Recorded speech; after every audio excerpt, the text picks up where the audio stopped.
So sometimes it's easier to make a tool than it is to try to find one,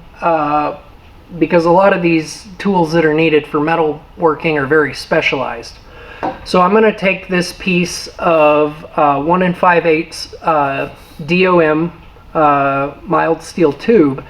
and I'm going to cut about 14 or 16 inches of it and weld a piece of angle iron to the bottom of it so I can put it in my vise and round one of the ends, and I'm going to use this as a hammer form so that I can take flat sheet metal and progressively get nice curves in the panel.